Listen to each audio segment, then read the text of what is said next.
Okay, welcome back to all of you guys. We're going to continue forward to learn about what is Kamma and how does it affect me. This is a teaching that's going to dive into the natural law of Kamma, where in reality, everything the Buddha taught in one way or another is coming back to this natural law.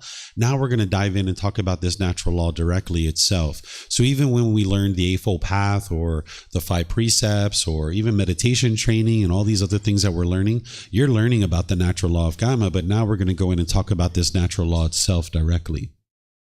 So the first thing, just to kind of get us started with understanding this natural law, is that it's a natural law that is functioning, that exists, and it's affecting everyone at all times. Whether they're aware about this natural law or not, it's going to affect you. Just like the natural law of gravity. The natural law of gravity, whether you knew about it or not, it was still affecting you. When you were 1 year old, 2 years old, 3 years old, we didn't know about the natural law of gravity, but it was still affecting us. So this natural law is the same way, that it's affecting you whether you're aware of it or not. This is essentially what you're awakening to on the path to enlightenment. When we're talking about awakening to enlightenment, we're talking about awakening to the natural law of Kamma, to be able to see this cause and effect or action and result. Because if you understand the natural law of Kamma, you'll naturally make wise decisions that produce wholesome results. But conversely, when we lack wisdom of this natural law, we're going to tend to make unwise decisions that produce unwholesome results, and we just don't understand why oftentimes. So this natural law, the more you dive into it and understand it, it'll actually help you to be able to understand why you're experiencing certain things that you're experiencing. So this is talking about the natural law itself, where all the other teachings of the Buddha are helping you to understand wise decision making in relationship to this natural law. So when we studied the 5 precepts last night about killing, stealing, sexual misconduct, lying, and intoxicants, these are wise decisions that an individual can make in order to produce wholesome results. But now we're going to go in and talk about this directly. This natural law of Kamma, it's cause and effect, or action and result. It's the results of your decisions. It's affecting a being, whether they're aware of it or not. And there's no being or entity that oversees this. It's not like there's some being sitting somewhere and dishing out punishments and rewards. This natural law is just functioning all the time. It's cause and effect. Like, for example, if you're polite, kind, friendly, and respectful, people tend to be polite, kind, friendly, respectful with you. It's not because any being is controlling that to occur. It's the results of your decisions. That's what the natural law of Kamma is. It's cause and effect, or action and result. The action of being polite, kind, friendly, and respectful, then the result is that people will tend to be polite, kind, friendly, respectful to you. And there's no being that's overseeing that or controlling it. It's a result of your decisions and what you're choosing to do. It's not a system of punishments and rewards, and it's not about who's at fault or who's to blame. That's not what the natural law of Kamma is. It's also not this mystical, magical, dark cloud that follows you around. Sometimes people think the natural law of Kamma is that you're depositing certain deposits into a bank account and then you withdraw things out of this bank account, or this mystical, magical thing. It's just literally cause and effect, action and result. Another way to think about it is a sequence of events. There's a sequence of events that led to any one particular thing. So why was the temperature in here a little bit cool? Well, because I turned on the air conditioning, right? There was a cause and then there was effect. And now the temperature is dropping a little bit. Why? Because we turned off the air conditioning. That's the Kamma. That's the cause and effect, or action and result. So everything you do in life, whatever decisions you make, it's going to produce some result. And oftentimes what we do is we blame other people for the results that we experience in life, because we don't understand this natural law, and we don't realize that what we're experiencing is actually a result of our own decisions. And one of the things that's very empowering about this is that if there's something that you don't particularly care for in your life that's going on, you can just cultivate wisdom, make different decisions, and you will experience different results. Whereas if you continue to falsely believe that what you experience in your life is a result of other people's decisions, then you're stuck, right? If everything in your life is a result of good luck or bad luck, or fate or destiny, this is oftentimes what people think and what they believe. There's no such thing as good luck or bad luck. There's no such thing as fate or destiny. Everything you experience is a result of your decisions. Whereas if you believed in fate or destiny or good luck or bad luck, or that other people are causing certain unwholesome things in your life, you're locked in, you're stuck. You can't do anything to improve your life, because it's fate, it's destiny. You're going to continue to experience whatever you experience. You can't do anything to change it. But when you can see the natural law of Kamma, that everything you experience is a result of your decisions, that's very empowering, because All you need to do is cultivate more wisdom about this natural law, make different decisions, and now you'll experience different results. And that's the real power in it. But it's oftentimes challenging for someone to see that very clearly. So I'm going to walk you through helping you see this more and more clearly. And then, as I always do, open up the questions that you guys might have so that you can see it more and more clearly. Oops. Let's see. Here we go. Okay, so this is just a summary slide to kind of summarize the natural law of Kamma, that you can see that it's your life, your decisions, and your results. That way you can be empowered by this natural law, right? It's the results of your decisions. So here's a few words from the Buddha on the natural law of Kamma that I've extracted in order to illustrate two important points about Kamma as you're getting ready to learn this. Now remember, everything the Buddha taught in one way or another is coming back to this natural law. So this isn't the only things he taught about the natural law of Kamma. Out of this book series of 13 books, I devoted one book to this, helping you understand this natural law of Kamma. But in reality, you could say the whole entire book series is helping you to understand this natural law of Kamma. And all the teachings and all the classes and courses and retreats are doing the same thing. But here, there's two specific points that it's important to understand here in the original words of the Buddha. And then remember, you don't believe this. You learn it, you investigate it, you examine it. Then you reflect on it and independently verify it. And then you practice to be able to see the truth for yourself. So here, this first one, the Buddha says, beings are the owners of their Kamma, the heirs of their Kamma. They have Kamma as their origin, Kamma as their relative, Kamma as their resort. Whatever Kamma they do, wholesome or unwholesome, they are its heirs. What he's saying here is you create your own Kamma. Nobody else can create Kamma for you. It's your decisions that are leading to some result. It's not other people's decisions that are leading to some result. It's your decisions that are leading to a particular result. So that's what he's explaining here, that based on your decisions, you're experiencing either wholesome or unwholesome Kamma based on your decisions. Then the second one here, he says, the result of Kamma, I say, is threefold, to be experienced in this very life, or in the next rebirth, or on some subsequent occasion. That some subsequent occasion is after the next rebirth, that if you were reborn countless times, that's some subsequent occasion. So this cycle of rebirth, that's not even something that you should ever believe in. You can independently verify the cycle of rebirth. But what he's essentially saying to you here is, in the first line, he's saying you create your own Kamma.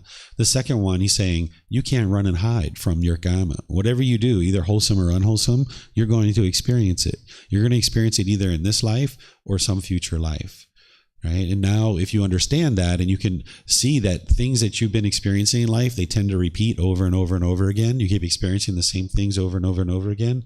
This is the mind being stuck in that continuous cycle. But now you can cultivate wisdom to understand this natural law, and now you can escape that continuous cycle of going around and around and around.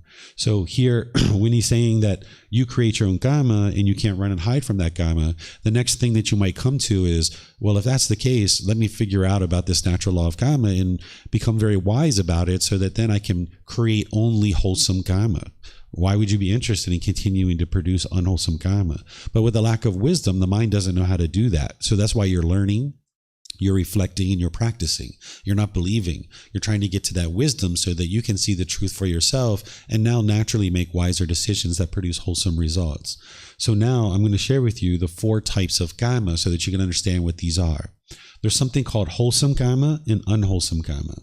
What wholesome Kamma is any decisions that you make that are harmless, they are going to produce wholesome Kamma. When you're making decisions that are harmless, you haven't harmed another being, so therefore you're going to experience wholesome results or wholesome Kamma. That's what Kamma is. It's the results of your decisions. So when you're practicing harmlessness, where you're disinterested or incapable of causing harm to others, now you're making harmless decisions, and now there's no harm that comes to you. Like right now, you're sitting here, you're not causing harm to anyone, you're just sitting here listening to a person speak. That's all you're doing. You're not hitting anybody, you're not spitting on anybody, you're not poking anyone in the eye. So that's why no harm is coming to you, because you're not causing any harm.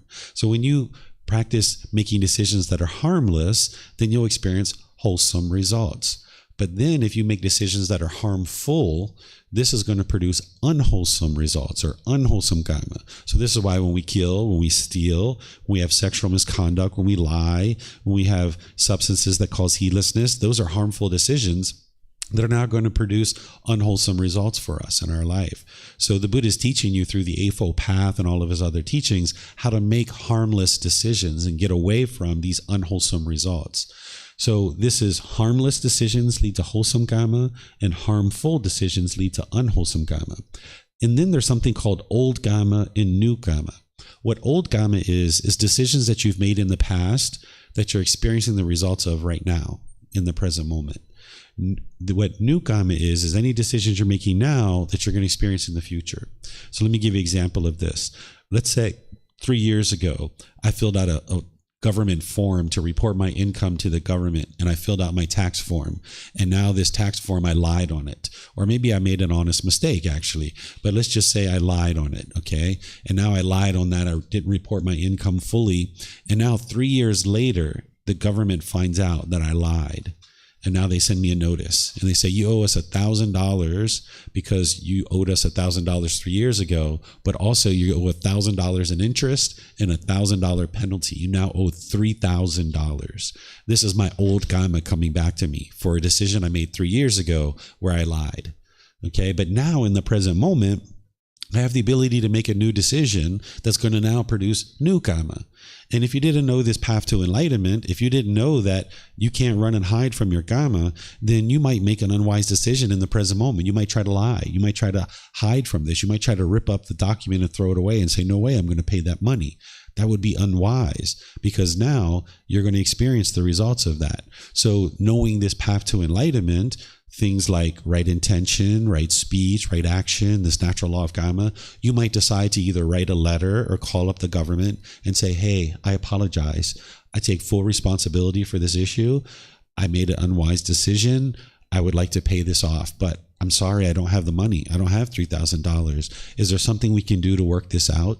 And they might say, we appreciate you taking responsibility for this. I tell you what, we're going to drop off that penalty. We're going to drop off the interest. You just owe us $1,000. And you can pay that over the course of multiple months if you like. We'll set up a payment plan for you.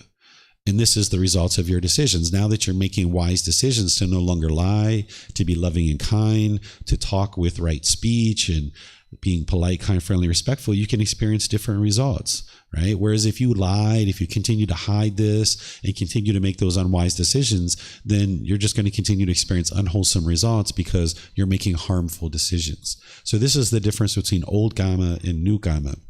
Old Kamma is any decisions you made in the past that you're experiencing the results of now in the present moment.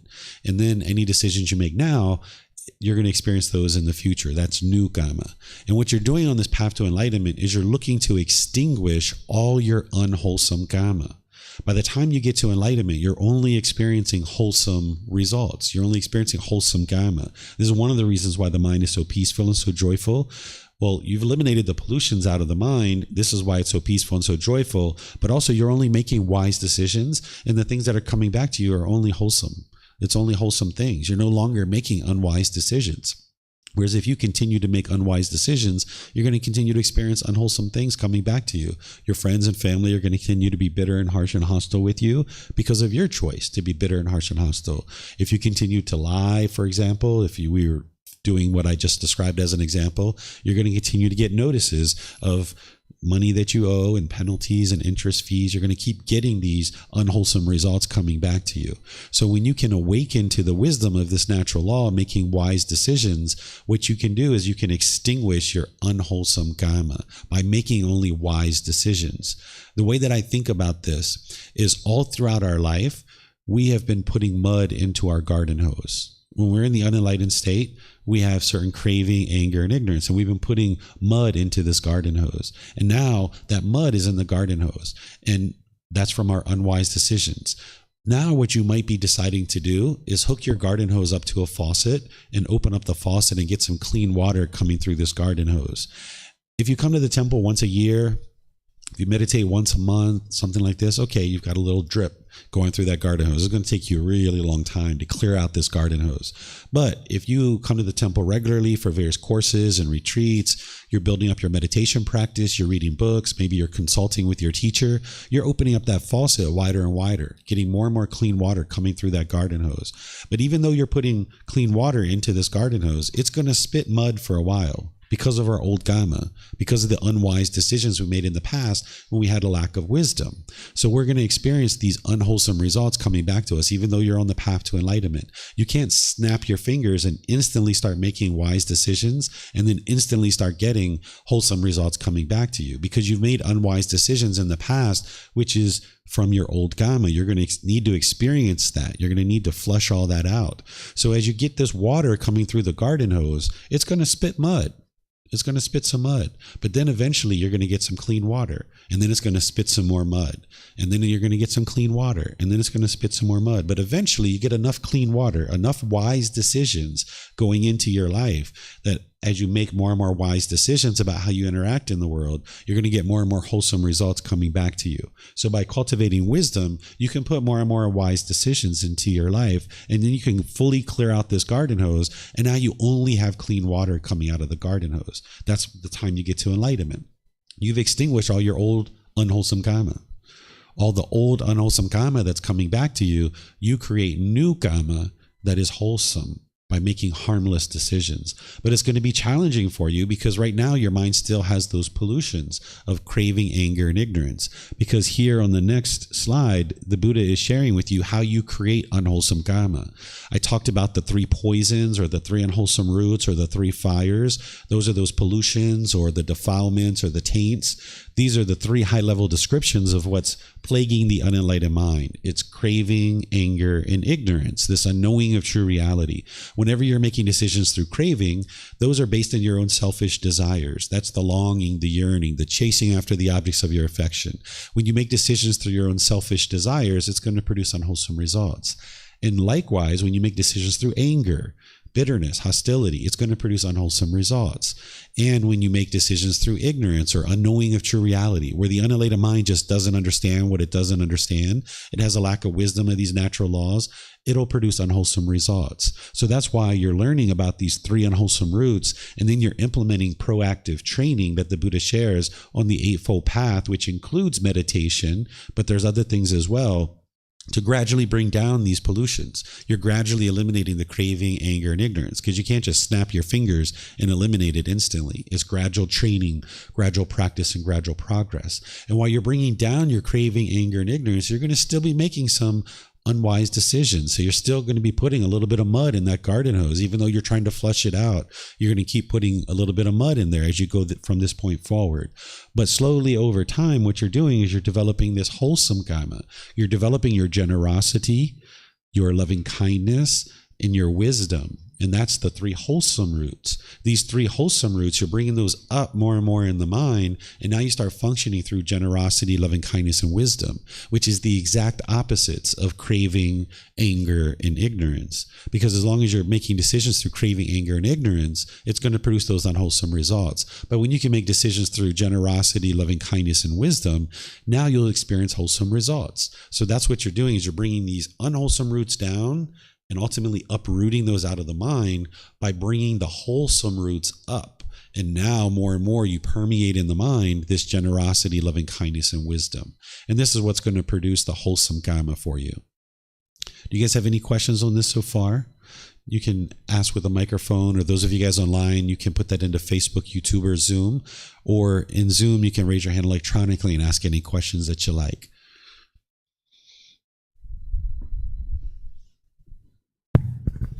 Yes, I have 2 questions. The first one is that is there a difference in the Kamma when you have intentions or speech or make actions?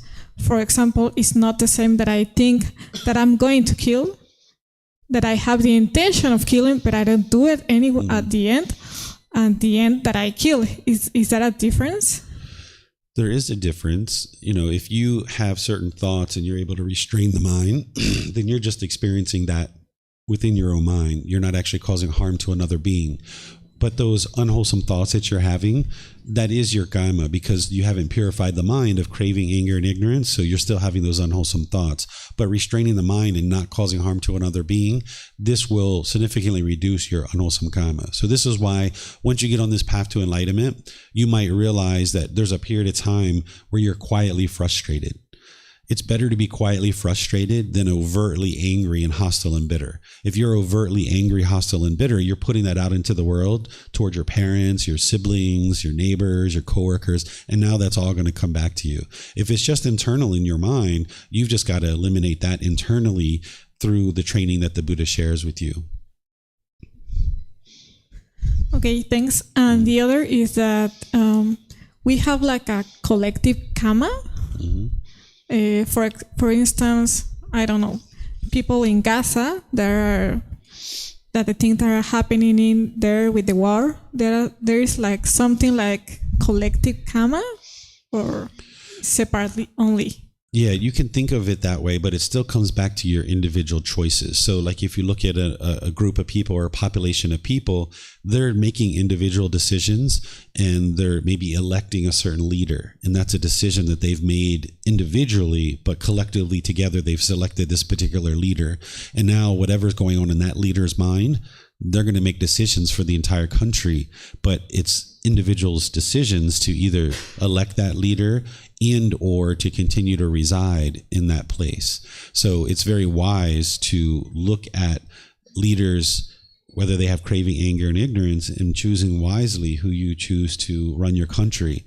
I can give you an example of this here in Thailand. That one time I was traveling here in 2010, and there was this big news flash that came on the news, and the Prime Minister came on, and he said, I'm just like to inform you all that there was a bomb that Cambodia flew an airplane over eastern Thailand and they dropped a bomb.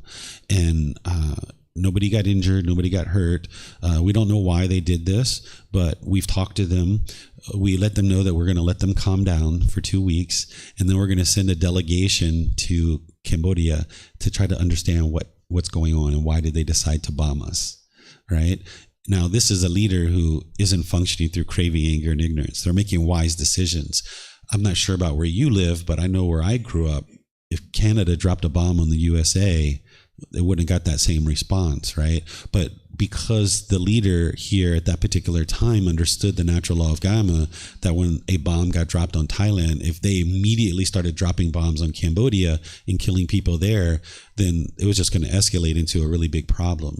So the Thai people understanding Kamma and the leaders understanding Kamma, this is one of the reasons why the Thai people have never been colonized, where all the other Asian countries have been colonized by the French or the Spanish or the Dutch or some other Western power, where Thailand has never been colonized. And it's because they understand Kamma. When the French people would come to Thailand, they would have a delegation of people waiting for them, wowing them, smiling at them, feeding them, talking French with them. Then when the Germans would come or whoever else would come, they would have a delegation of people waiting for them, because they understood if we take care of these people, they won't see us as a threat because we're being kind to them, we're being polite, we're being friendly and warm. So a colonial power will usually try to control a population of people if they think that this is a threat to them. So the colonial powers never viewed Thailand as a threat because they were always loving and kind to them. So you do have collective Kamma, but it's still your individual decisions based on what you decide to do. Like if you elect a certain leader, that leader is going to affect the decisions of that country. And if you choose to continue to stay in that country, even though a leader got selected that you think is unwise, that's a choice that you're making. And now that individual choice is affecting you. Is that all your questions? You have one more? Yeah, that was my question. But for example, we can make like a, what is it called? Wholesome Kamma in a form collective. For example, us here, that we decided to make a good action. I don't know. And we put all together. We can make a wholesome Kamma. Yes, but it's still individual decisions. So great example, we're going to the orphanage today. There's individuals that are making decisions to do that. And now when we do that, it's individual decisions. We're practicing generosity, but there is a certain Kamma that when we go there, they're probably going to ask us, what temple are you guys from? Oh, we're from Wat Tung Yu. Oh, what do you do? Right. So we're creating this Kamma for this place. But it's based on individual decisions, that if only 1 or 2 people went to the orphanage and we only had a little bit of money to help them with certain things, there's not as much generosity, there's not as much loving kindness, there's not as much wisdom, so it's not going to produce as much wholesome karma as it will. We're taking 12, 13, 14 people, and people are going to put money into a pot, and then we'll go buy some supplies, and it'll really help the orphanage. And we do those things without wanting or expecting to create karma. We're not wanting something from the orphanage, but you need to know that, yes, this is how you create wholesome karma, is by practicing generosity, loving kindness, and wisdom on an individual basis. Thank you. You're welcome. I think the lady next to you and this gentleman has a question. Yeah. I was wondering, what about the suffering of children? Is it caused by the previous lives? Yeah.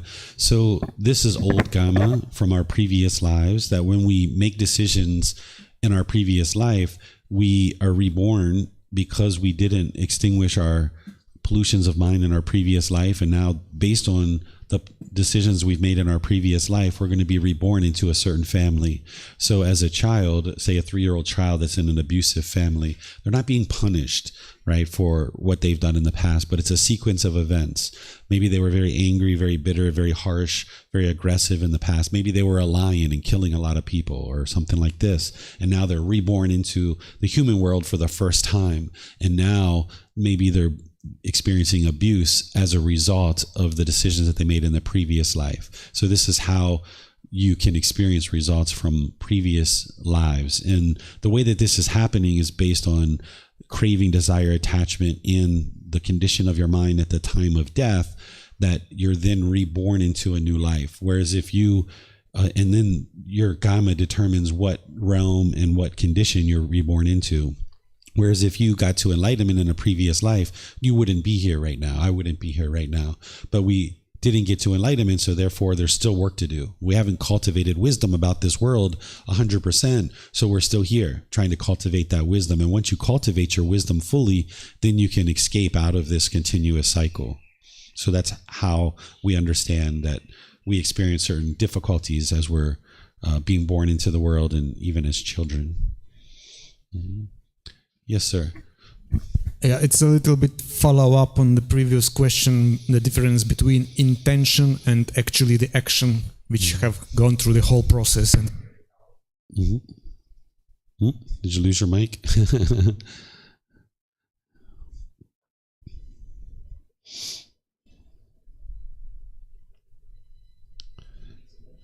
Okay, we got another one there. Some impermanence. It's everywhere. Yeah, following on that, what is the Buddhist point of view on rejoicing and inspiring someone to carry out bad action? Do you create a bad karma for yourself, just rejoicing that someone is doing bad things? You're not actually doing something, but you're just rejoicing that someone is harming? Yes, that's still coming from the craving, anger, and ignorance. So it's going to produce unwholesome results. So you would like to get to a point where when you see other people doing harmful things, that you're not rejoicing, that you see that as unfortunate. You don't judge. It isn't about going off into the world and changing other people. It's about doing the work to change your own mind and improve your own mind. And you will see other people doing harmful things. And that's where you need to be able to maintain your peace and your joy despite what's going on in the world. So one of the examples that I give, because a couple of years ago, I was in another country teaching, and I was in this market, and this father slapped a 8-year-old boy across his face, and it was really loud, and it was quite violent. And, I was able to maintain my peace and my joy, not because of that father hitting his child, but despite that having occurred. So right now, if somebody has craving, desire, attachment in their mind, they want every child to be safe, longing and yearning for it. When you see something like that, you'll get angry, you'll get frustrated because you're not getting what you want.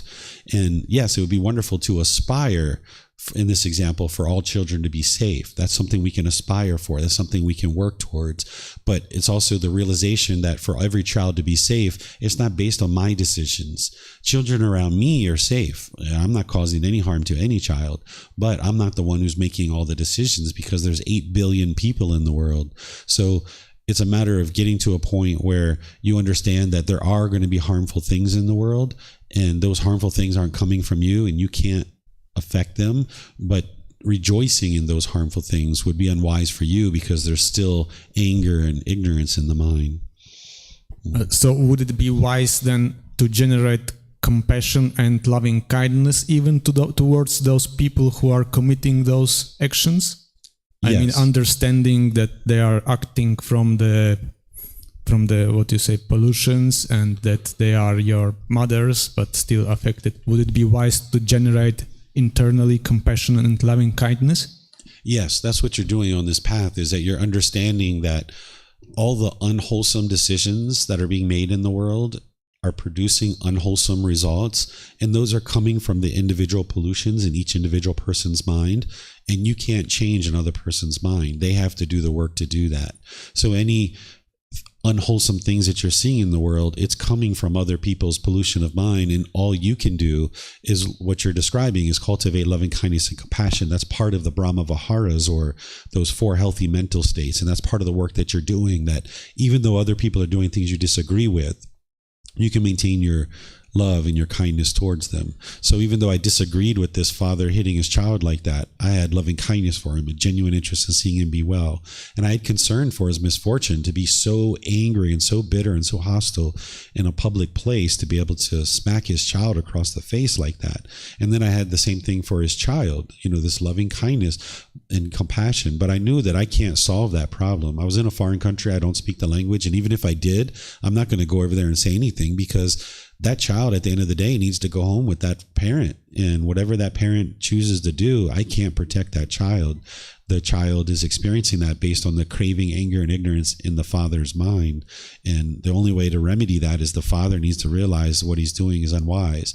Now, that father is going to experience his karma, right? Because this child growing up, he's probably going to hate his dad. He's probably going to have fear of his dad. Their relationship is not going to be very conducive. And this father is probably going to get very old and have inability to have a wonderful relationship with his child. And that's the karma coming back to his dad for his craving, anger, and ignorance during his life. So you maintaining your loving kindness and compassion is what you'd like to do in all these situations, without judging other people, and just realizing any unwholesome results that you're seeing in the world, it's all coming from craving, anger, and ignorance on your individual level, but also on a global conflict level too. Like when we look at these wars and things like this, there's individuals somewhere in this world that have craving, anger, and ignorance, right? And now there's a global conflict, perhaps, where an individual says, hey, I want your land.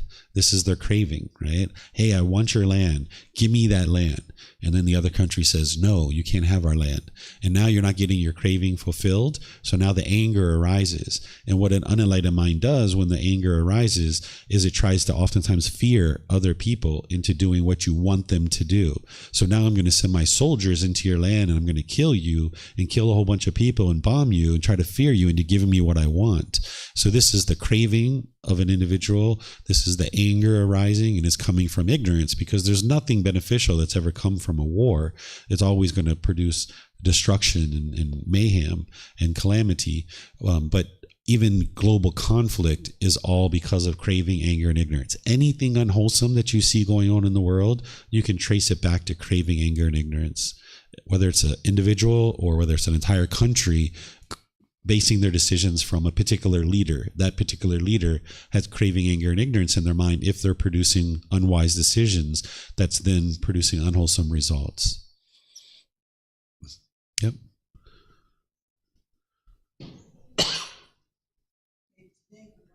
To the orphanage to see these children, and what you're saying is that maybe they did something in their past life to end up in the orphanage, but Sounds like you lost the mic there.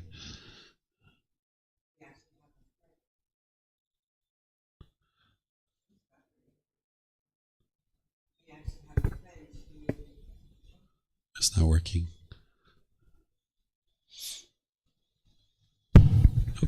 His mic's working. That one.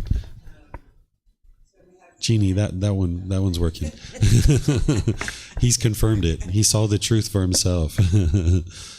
So we have some friends who adopted a Thai child from an orphanage. And one of the things they were saying is that there weren't enough carers or people to look after the children. So as a result, the children didn't get enough care or love or anything like that. And so as the children grew up, they realized that if they act inappropriately, then they will get attention. So how can you say that they did something bad in their old life? I mean, is that why they ended up in the orphanage, or the fact that they're acting out just because they wanted some love? How does that relate to karma? Okay. So this is one of the most challenging things when we talk about the natural law of Kamma. Oftentimes this topic of children comes up because it's like, it's an innocent 3-year-old child. Why do they deserve to experience this? And, this word bad oftentimes comes up. I encourage you not to think of it as bad or good. Instead, I describe it as wise and unwise. And I encourage you to not think about it as punishment and rewards. Like, these children aren't being punished for the decisions that they made. These are just sequences of events that if your mind has certain pollutions in it, there's certain causes and conditions that are going to lead to the next result or the next action. So if you're in a previous life, if you saw, say, a 90-year-old man that was aggressive, hostile, and bitter and murdering someone, you would be like, that person should probably go to jail, right? There should be some consequences for that. Well, that 3-year-old child that you're seeing, they very likely could have been that 90-year-old man from prior, but you just didn't see that part. You're just seeing the 3-year-old child experience this unwholesome result, and you're not seeing the connection of what happened in their previous life to lead to that particular situation. So everything that we experience, there's this sequence of events that leads from one thing to the next, to the next, to the next. And you're not necessarily going to see every single thing that led to that particular thing. Even the Buddha says that if you try to understand the exact result of Kamma, it would lead to madness or frustration. So like somebody sometimes will ask me, like, if I slap my mom across the face, what will be the result? Well, to know the exact result, it's challenging to say. I can surely say that mom will probably cry. She'll probably be upset. She might slap you back. She might kick you out of your house. She might not cook you food anymore. That's all the results of your decisions. But then there's a certain amount of anger and hatred in the mind to slap your mom, right? And now that anger and hatred is not just coming out towards mom, it's coming out towards others as well. So it's really challenging to be able to look at a situation where there's a young child experiencing something and now they're experiencing unwholesome results, and the mind says, well, why? What's the exact thing that did this? And I refer to the teachings of the Buddha where he says, you can't understand exactly because everybody experiences their Kamma in different ways. And it's based on what amount of wholesomeness you've done. One of the analogies that the Buddha gives is he says, okay, you have this lump of salt, and now there's this bowl of water, and you put this lump of salt in the bowl of water. Is the bowl of water undrinkable? Yes or no?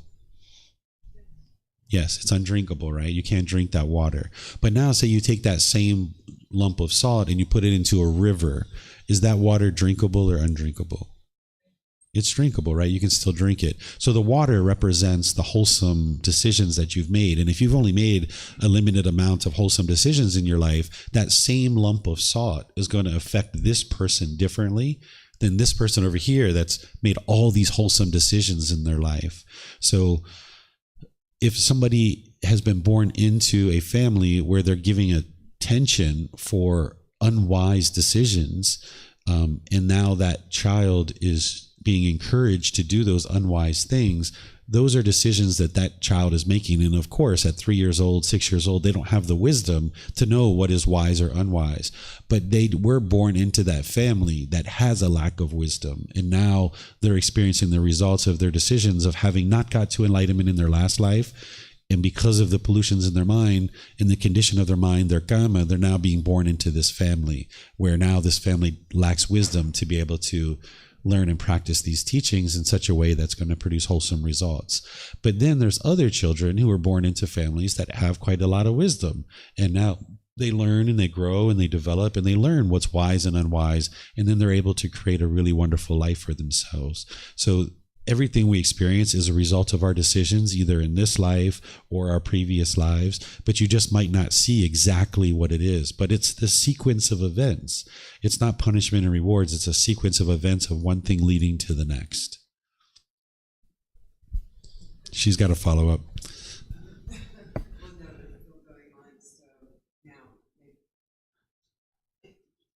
We got people online. They'll appreciate you using the mic. So maybe he had made some bad decisions in a previous life, but now that he's in the orphanage and got no attention, unless he behaved inappropriately, is that an unwise decision for a baby or a little child to make because they crave love? Yeah, well, now being in an orphanage, they have an opportunity to extinguish their old kamma. So the orphanage that we're going to, most of the children are there because their parents are in prison for drugs or something like this, or they might be dead, and that's the reason why they're there. And these are older children. They're not very young. I think the youngest one is 12 or 13, because I like to tend to support places that don't typically get support. Like all the orphanages has like the 3-year-olds and 6-year-olds, they get lots of support because there's the little tiny kids and everybody would like to support them. But this orphanage, they don't really get much support. So that's why I go there. So now being in an orphanage, this particular person that you're going to meet who runs the orphanage, he teaches them, he guides them, he functions like a father because he himself grew up in an orphanage and now he's giving back and he's created an orphanage, him and his wife, and now they're helping these children to sort out their life. And even when they turn 18, he allows them to still stay there if that's what they need.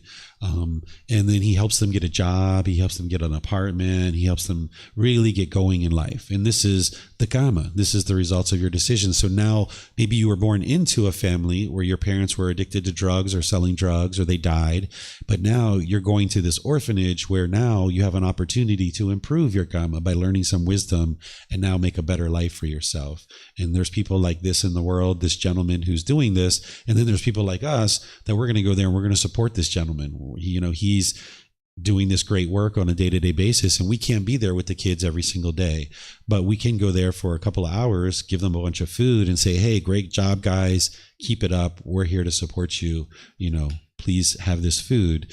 And now we're helping those beings to come out of those difficulties. So while your journey to enlightenment is focused on yourself, when we're practicing generosity, loving kindness, and wisdom, we can also help other beings that are disadvantaged beings because maybe we're a bit more fortunate, we have more resources, and now we can help these disadvantaged beings to improve their life. And this is how the world slowly becomes a better and better place. Mm-hmm. Yes, sir.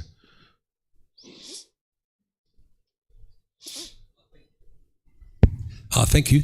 This just a question, and I don't want to get off topic, and it might be a broader topic to discuss some other time. But so there's been a lot of discussion about rebirth and past life and karma from past life into this life. Does the Buddha, in his teachings, talk about what I would call the transmission mechanism, like the technicalities, like what is it that's being reborn? It's obviously not the body. Yep. Yeah. Probably not the mind, although the mind seems to be affected by the karma which is inherited. And then, and it might be a broader topic, yes, but honestly, the process of the death, what happens in between, the rebirth comes up, and then at the end, you say when you get enlightened, we the person, doesn't come back. What happens to the person then? It might be a big topic, but yeah, we can talk about this here if you like. So, the Buddha talks about this and teaches about this. The word that he uses in the original source teachings is called samsara. This is the word that you'll see, that when he's talking about the cycle of rebirth, it's samsara. And throughout history, we've been translating this as the cycle of rebirth. Based on the way the Buddha describes this samsara occurring, I would encourage you to think about it as the cycle of new existence, because there isn't anything that's actually being reborn. It's a completely new existence every single time. It's a completely new body and a completely new mind that is coming together to now create the person, for example. So let's use the example of, say we have a cardboard box A that has certain contents. There's certain cravings and certain residual memories in the mind of this particular cardboard box A. And now at the end of this cardboard box A's life, it withers away. Now those contents of craving and residual memories go into this cardboard box B. Cardboard box B is a completely different shape, color, texture, completely different cardboard box. But the cravings and residual memories come into this new cardboard box. And that's how beings in the current life are now making decisions based on previous things that occurred. And this is how you experience your Kamma from your previous lives. So if you have craving at the time of death, that's the fuel that causes rebirth. Just like a fire, if you have a fire that has logs and you put these logs into a fire, it's going to send off sparks. As long as this fire has fuel, it's going to send off sparks. And now this spark being carried by the wind, it's going to land and then it's going to ignite a new fire. And it's a completely new fire. It's not the same as the old fire. It's a completely new fire. But because there was fuel in this old fire, it's going to send off sparks. So this is why we refer to the three poisons as the three fires, because the craving, anger, and ignorance is sending off sparks. As long as you have craving in your mind at the end of this life, it's going to send off a spark that creates that new consciousness. And now that new consciousness is going to find a body. It's going to find a body somewhere, talking about rebirth into the human realm. But it's a completely new existence. So let me now give you an example. Say we have Bob, who in that life, he was very active sexually and having lots of different sex with people. And he still had craving at the time of death. And then when he died, those cravings and residual memories now enter into this new mind. And this new mind now finds a body, and now this being is born, and we call this being Barbara, right? And now this being Barbara is growing up, and now with these cravings and residual memories, Barbara is motivated to also have sex with lots of people. And now maybe Barbara contracts HIV and she dies at the age of 30 or 40. This is the Kamma from decisions that being has made, but it's also coming from the old Kamma, from what Bob was doing, that the cravings were never extinguished, and now they've been transferred into this new mind, created this new mind. So as long as there's craving at the time of death, there's going to be a rebirth. If you get to enlightenment, you've eliminated your cravings, desires, attachments. There's all those fires have been extinguished. You now have generosity, loving kindness, and wisdom. You're only practicing generosity, loving kindness, and wisdom. By the time you get to enlightenment, there's no craving, anger, and ignorance whatsoever. You fully awoke to enlightenment. Well, now, once you die as an enlightened being, the Buddha leaves this as an undeclared teaching. He describes it as an undeclared teaching. He explains, he says, these are the teachings I declared. He said, this is what I taught.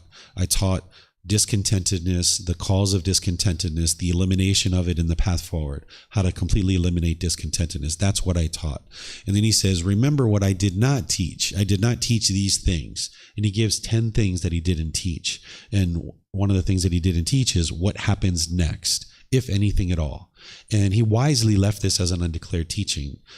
So he didn't declare whether there is existence or there isn't existence after you get to enlightenment. But by the time you get to enlightenment, your mind's so peaceful and so joyful, you're not going to care. Your mind in the present moment is so peaceful and so joyful. If there's something next that's different, it's either it's as good as what you're experiencing now, or it's better. And if there isn't anything next, okay, so be it. Who cares? You're very peaceful and joyful now in the present moment. So that answers your question, I feel, unless you have a follow-up.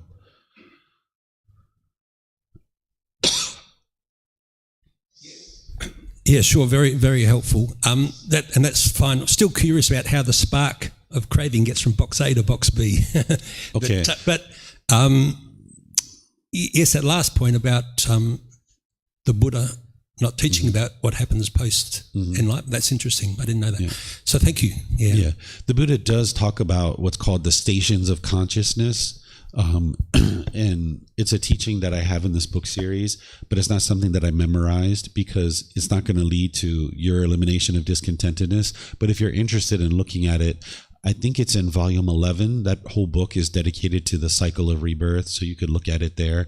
It's titled The Stations of Consciousness, and he walks you through the stations of consciousness. This rebirth that occurs, it can be, I've observed past lives. This is one of the ways that people know about the cycle of rebirth, is you can observe past lives. So there was 2 previous human existences before this, and there was countless animal existences before this. So from the first human life to the second human life, there was about 500 years in between. And from the second life to this one, there was almost 2,000 years in between. So it's not instantaneous rebirth. The consciousness can kind of be out there for a while before it actually finds a new body in order to be reborn. But if you're interested to know exactly what that mechanism is, I would refer you to that discourse of the Buddhas. Okay. Yes, sir. Oh, you have a question too? You need a mic.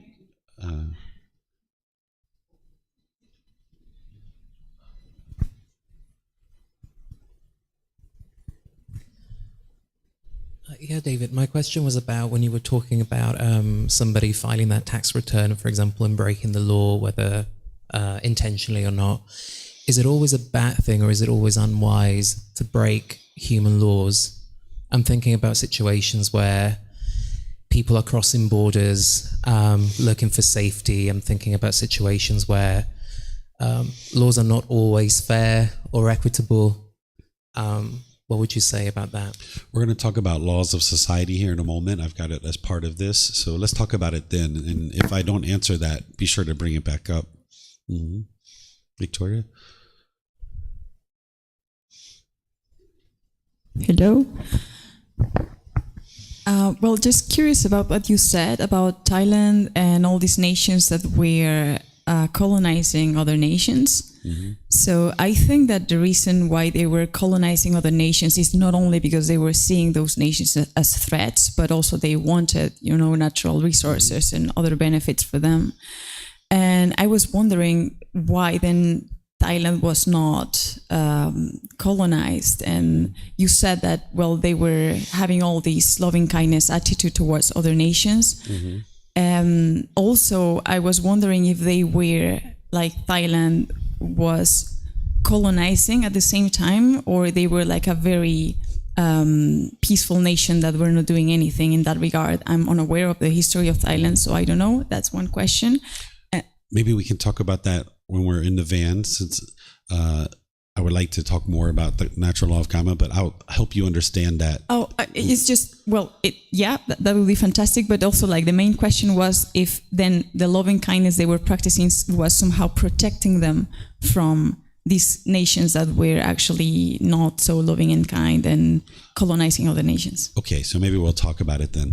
Okay, so what I've learned from anthropologists and researchers about why colonization happened over the years is that typically a colonial power will see a certain group of people that speaks a different language than them and looks different than them and has different culture and customs and beliefs. And that colonial power might look at that group of people and label them as savages, right? And now these people are savages, and we need to teach them our language. We need to teach them our religion. We need to teach them our ways. And then they'll be appreciative of us having taught them our ways, which are much better than their way. And now they won't attack us. And then yes, also because of resources too, right? The people would like resources. So this is like coming from the ego, right? Like what we're doing is so much better, and these people are savages. And now let's label them as savages. And now if we teach them, then this will make them appreciative of what we've done, and now they won't attack us. So the Thai people, this is why they would have people speaking French and speaking different languages, because then when they meet these people at the border, then they didn't get labeled as savages because they were doing things very politely, very kindly, very friendly, very respectfully. They were feeding them and taking care of them and showing them that, hey, we're no threat. And now through practicing generosity, loving kindness, and wisdom, it produced wholesome results for them, that they weren't colonized. The Thai people didn't try to colonize anyone.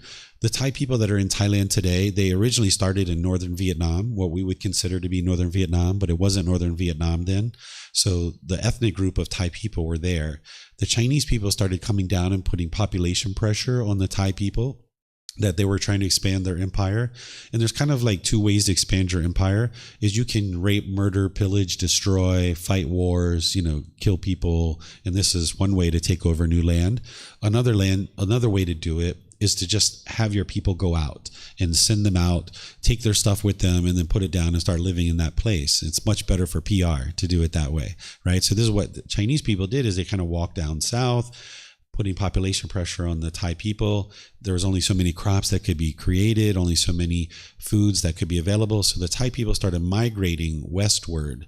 And there's a migration path there where you can see the ethnicity and the culture, the customs, the linguistics that go from northern Vietnam all the way across over to Burma and then down into Thailand, because Burma and Cambodia were fighting over this land that we call Thailand. They were really wanting this land because it's very fertile, because of the river going through it, and it produces lots of crops. So the Thai people were trying to get away from this population pressure, but they ended up finding themselves in a war in between two countries, Cambodia and Burma. And now the Burmese were doing the rape, murder, pillage, destroy, enslave the Thai people. So that's why Chiang Mai was originally the capital of Thailand, but they had to keep moving it south. They moved it down to Sukhothai, down to Ayutthaya, and then ultimately to Bangkok, or what the Thais call Krung Thep. And that was like their last stand, because their backs was up against the water at that point. So as the Burmese were coming down and doing all this rape, murder, and pillage and destroy, the Thai people were just trying to protect themselves and create a space for them to live. And this is why you can look at Thailand at this point is a more developed country than Myanmar. Myanmar is still suffering from its Kamma, from all these years of hostility and craving, anger, and ignorance, and that rape, murder, pillage, and destroy. And you can look at Cambodia, and Thailand is more developed than Cambodia as well. And this is the Kamma as a result of the decisions that the people made.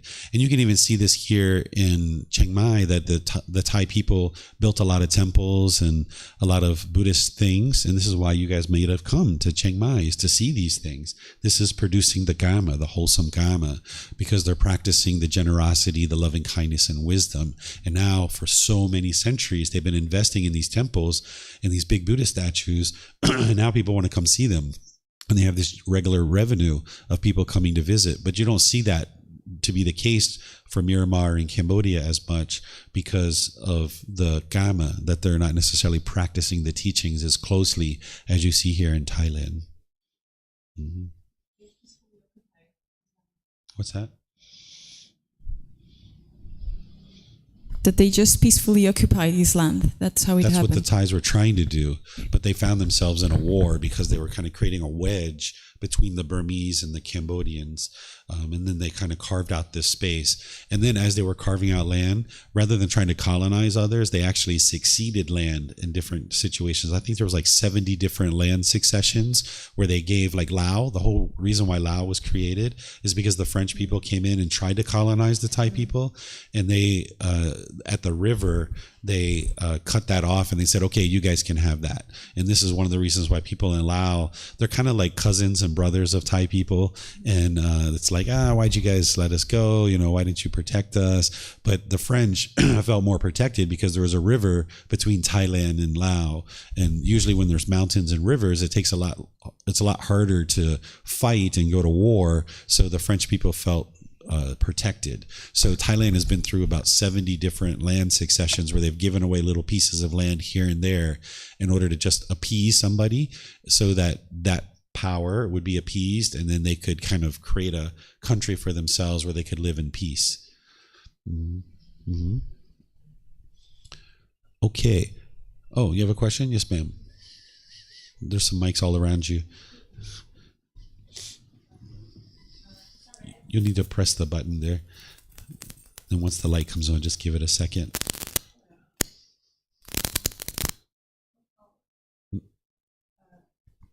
Hello. I will say slow because my English is not very good. Mm-hmm. And if one believe Buddhist, they will believe Kamma. And according to Kamma, people will become other realms of existence, like animals or asuras. Mm-hmm. But other religion has another rules. Mm-hmm. So I want to ask, if someone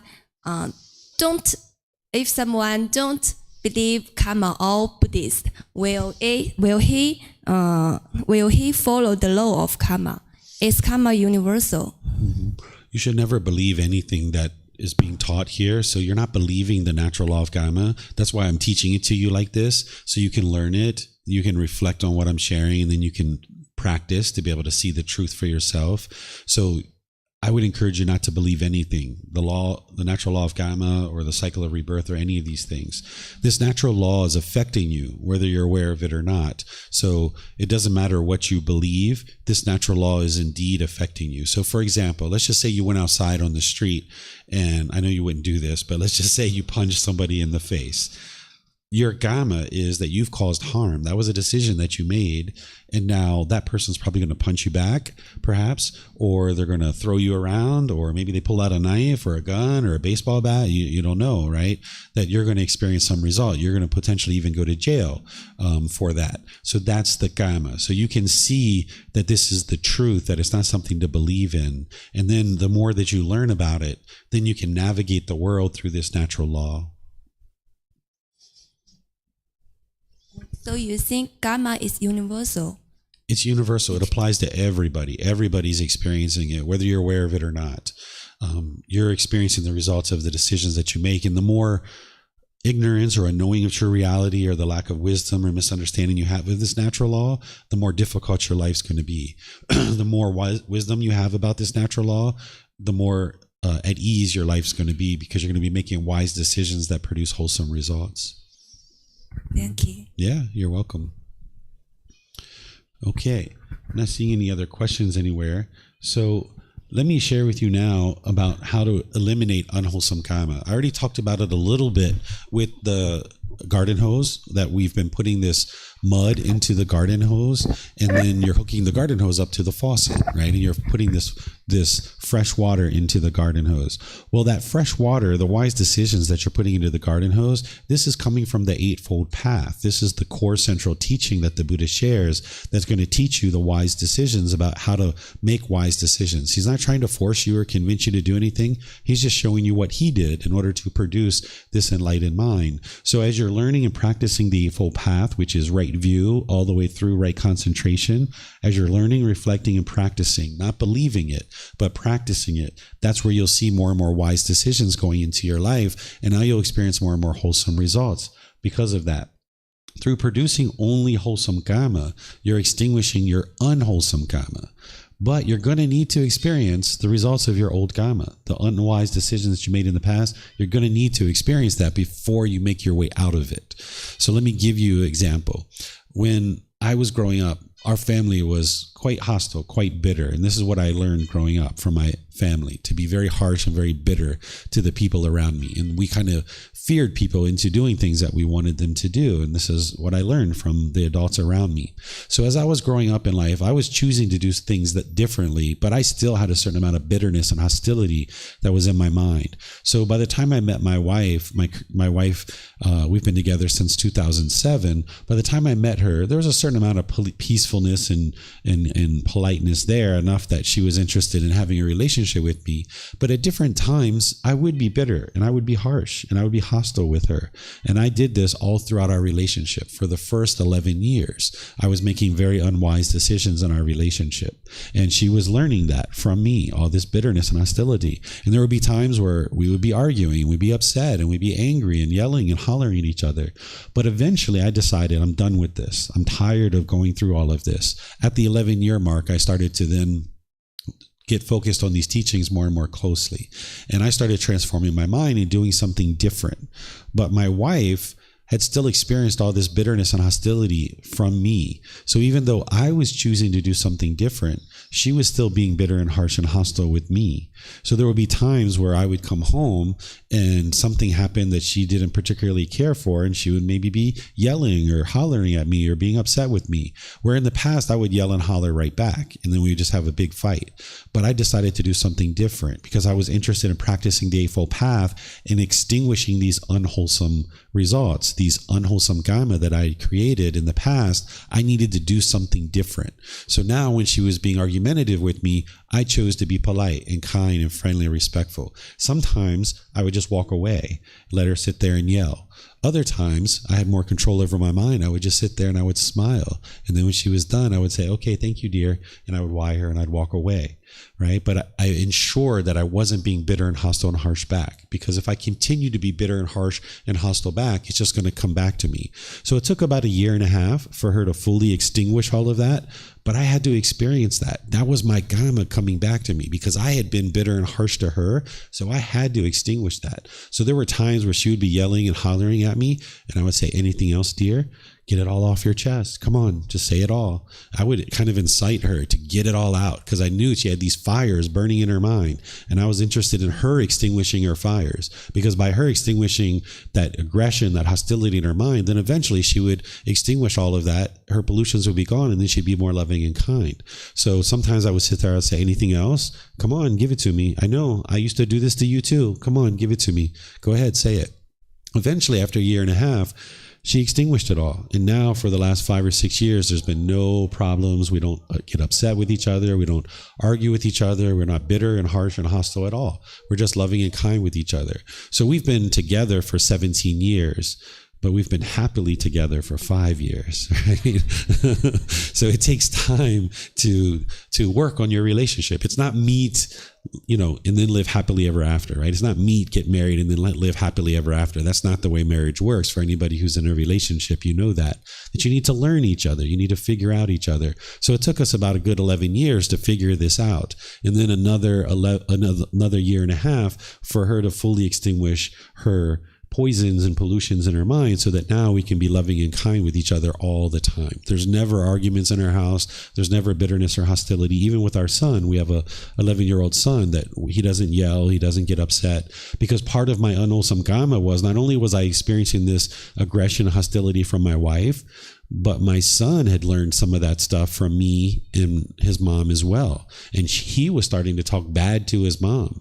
And this is where it really kicked in. And I started noticing him talking bad to his mom. So not only did I need to extinguish my kamma through helping my wife get closer and closer to enlightenment, but I needed to help my son too, because he had this turbulent relationship with his mom that was forming, that was starting to be conducted. So now having everybody in the house who has either extinguished these 3 poisons or in the process of doing so, everything's peaceful, everything's joyful in our home. And that's what you're going to need to do, that you're going to need to first do the work on your own mind so that you have more inner discipline and more control of your mind.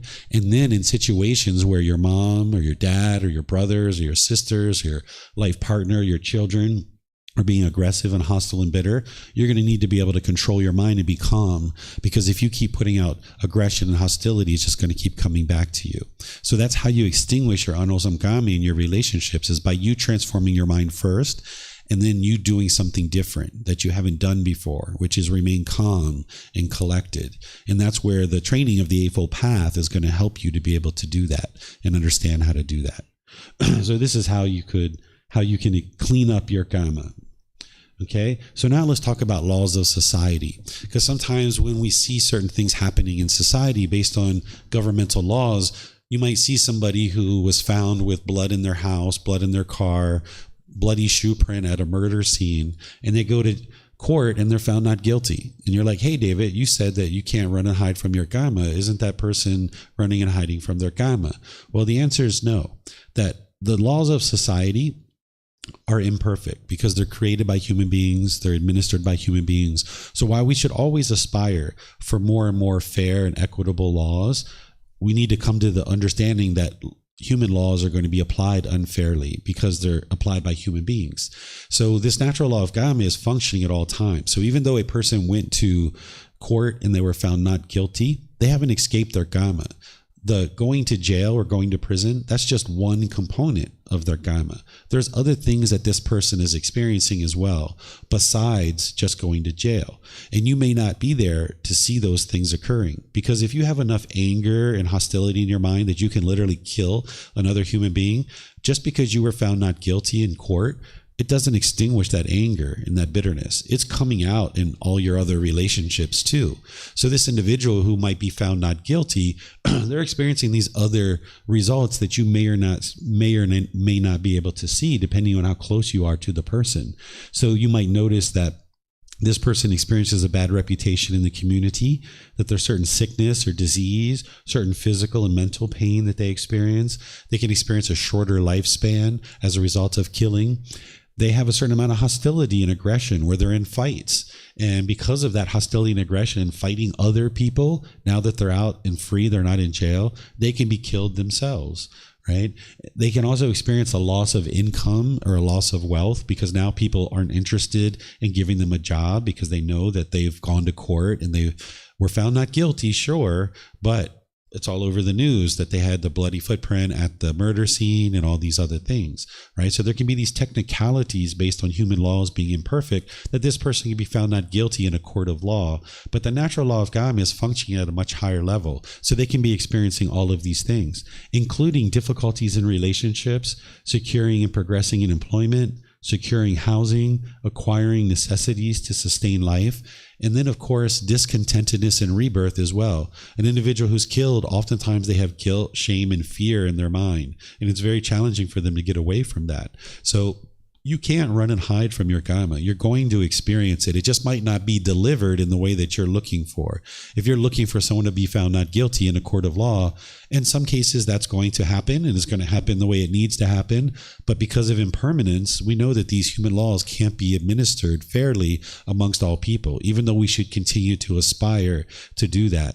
That there's going to be some people who are found not guilty, and there's going to be some people who are not guilty, and they're going to be found guilty, right? This happens too, that people go away to prison when they're actually they're not guilty.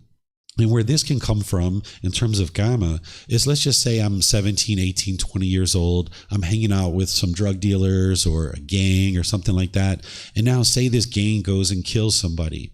I wasn't there. I was maybe at home. But now because of my choice to associate with these people and do unwise things, maybe I didn't kill that person that is now I'm going to court for, but maybe I did other unwise things that I never got caught for. Maybe I've been selling drugs. Maybe I've been killing other people that I never got caught for. But now this person that has gotten killed, I wasn't there, but maybe I got found guilty just because of my association with these individuals. So this is how these things happen, that the human laws are imperfect. And the Kamma that an individual is experiencing is above and beyond just the prison system and the jail system. There's all these other things that you can experience as well as a result of your decisions. And you may not be there to see when these things are occurring. So you can be assured that no matter what an individual is deciding to do, they are going to experience their Kamma, either wholesome or unwholesome, based on wise or unwise decisions. And you just may not be there when that person is experiencing any particular Kamma. You guys have questions on this? Or I don't know if I answered your question or not, Arturo.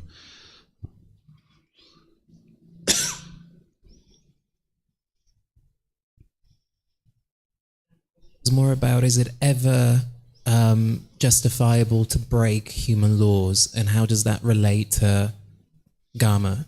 Okay, so this is a challenging one. I wouldn't say that it's justifiable to break a law, but in some situations, let's say this. If you break a law, it's an unwise decision because now there's a whole bunch of people in that government that can identify that you've broken the law, and then now you can be held accountable for that.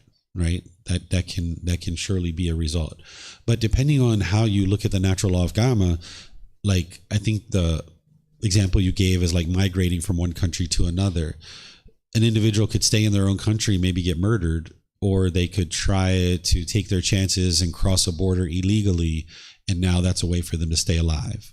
Right? So this is where these teachings, they're not plug and play. It's not a decision tree to say if this happens, do that, and if this happens, do this. This is where moving to a higher consciousness, you need to be able to think through all the variables that you're experiencing and decide, would it be wiser for me to stay here in this country where I could potentially get murdered? The gangs have been coming at me and trying to murder me. Or is it better for me to take my chances and maybe I'll end up in prison in that other country, or maybe I'll even get sent back, but maybe for the next 3 years, at least I won't be around and potentially get murdered, right? So this is where you have to weigh the options and decide for yourself in any given situation, what is the wisest decision to make.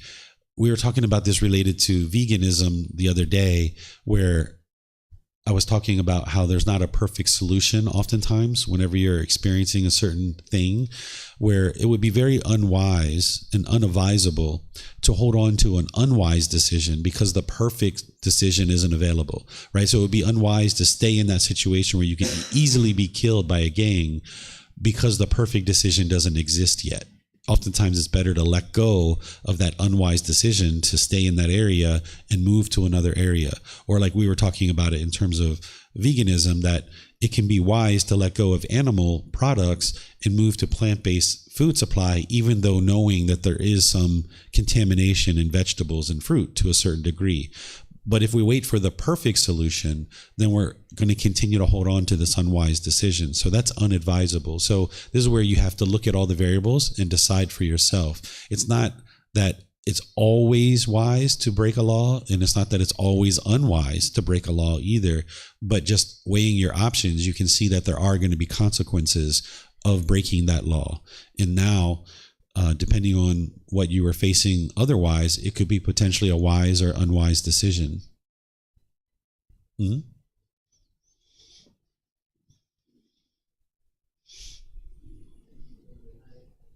I just think sometimes I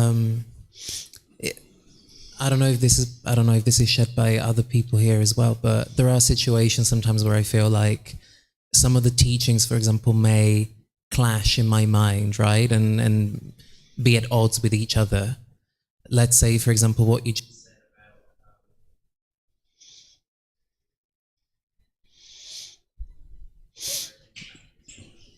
Did you lose the battery?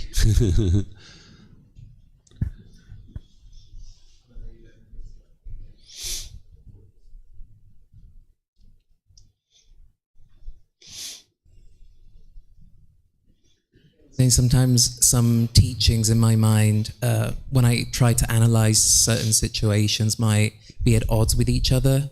And maybe it's just because I haven't really, I'm still working my way through all of this. But in the example that you just gave, where people are saying, well, you know, if I want to save my life and be safe, then it would probably be better to cross the border, even though it's illegal. Mm-hmm. But couldn't it be argued that you could say, well, you're attached, this is craving, you're attached to your own safety, your own life, rather than being ready to let it go, for example? Mm-hmm. I mean, I know this is probably a bit of an extreme situation.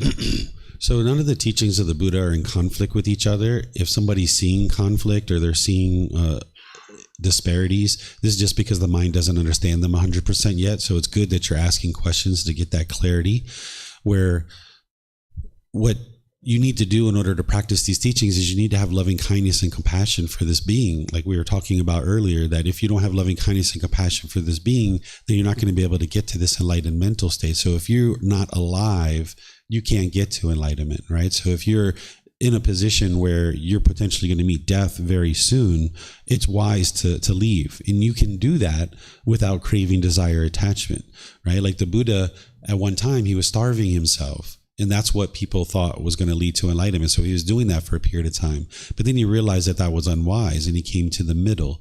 So choosing to leave out of an area because you could potentially meet death doesn't have to be because of craving. It can be because you're choosing to show loving kindness and compassion to this being, and that you're choosing to move to another area so that you don't experience death. Let's use a more simple example about breaking laws and stuff like this. Obviously, it's wise to drive the speed limit. It's always wise to drive the speed limit, right? But say somebody's arm was chopped off and they're bleeding profusely from their arm. If you can drive a little bit faster, get them to a medical facility faster, this would potentially be wise, right? If you can do that with a clear mind and make wise decisions to not get in an accident yourself, in that situation, breaking the law of speeding could potentially be a wise decision in order to help this person to sustain their life. Because sustaining life is really helpful, because then you have the opportunity to get to enlightenment. Whereas if we were indifferent and we could care less and we let this person bleed out on the side of the street, then this isn't showing loving kindness and compassion to that individual. So in some situations, it might be wise to break a law. In other situations, it may not be. And this is where, if you do break a law, there's going to be consequences, and you need to weigh that option. But in some situations, the option to break the law is of less consequence than continuing to stay over here where you're going to get murdered or this person is going to bleed out and die. And that's where going to a higher consciousness and getting to this enlightened mental state, it's not this plug and play or decision tree that if this happens, do that. If this happens, do this. This is where you need to take in all the variables, and based on what you know about the natural laws of existence and the natural law of Kamma, decide what would be wisest in this situation. And that's why when students come and ask me personal guidance, I never tell them what to do, because I can't know the variables 100%. I can give them guidance and say, okay, if you do it this way, this is what you'll generally experience. And if you do it this way, you'll generally experience this. But only that student knows the variables 100%. And that's what it means to get to this higher consciousness, is that you're taking your time to make wise decisions with wisdom, rather than rushing through life with craving, anger, and ignorance and making unwise decisions. You can slow the mind down and make wise decisions that's going to produce beneficial results for you, or wholesome results. I saw this gentleman, you had your hand up, right?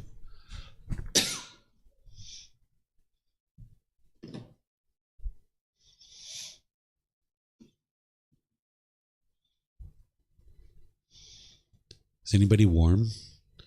I don't know if it's because I have a fever, or are you guys warm at all? No, nobody's warm? Okay, it's probably I got a fever. I need to take some medicine. This body has a fever.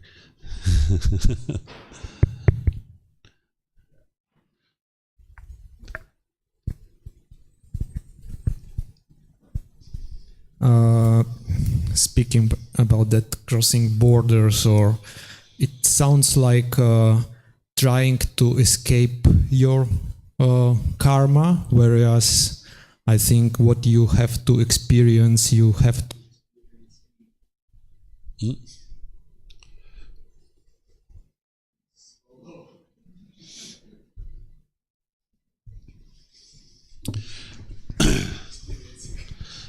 I think I can answer based on what you've shared so far, if you like, or go ahead. Yeah, I think whereas you escaping from anything, like you're experiencing some bad karma, results of your previous bad karma, and trying to escape it now, is it not the way that you purify karma by experiencing it instead of escaping? You will have to, maybe you will escape it for today, for a year, for months or whatever, but you will have to experience it at the end, because that's what you have to experience. Yeah, you're going to experience your karma either way, but remember, you're going to be experiencing old karma, and now you need to create new karma that are wise decisions. So using this example of I'm living in a country and gangs are coming to attack me and trying to kill me. This is old karma. These are decisions I've made in the past that are now coming back to me in the present moment. But now in the present moment, seeing this old unwholesome karma coming to me, I need to make new decisions that are going to produce wholesome karma. And that new decision can be to leave the country, or to leave to another town, or something like this. So it doesn't mean that you just sit still and let somebody kill you and say, oh, this is my karma, I guess this person's going to kill me. Instead, you recognize that, I got all this unwholesome karma coming back to me, somebody's trying to kill me. This is my old karma that is unwholesome. Now in the present moment, let me make some new decisions that extinguishes this by choosing to move on and do something different, perhaps. So it would be unwise to stay in that situation where somebody's trying to kill you. It's best to move on, making new decisions that are going to make wise decisions, or that are going to be wise decisions that produce wholesome results.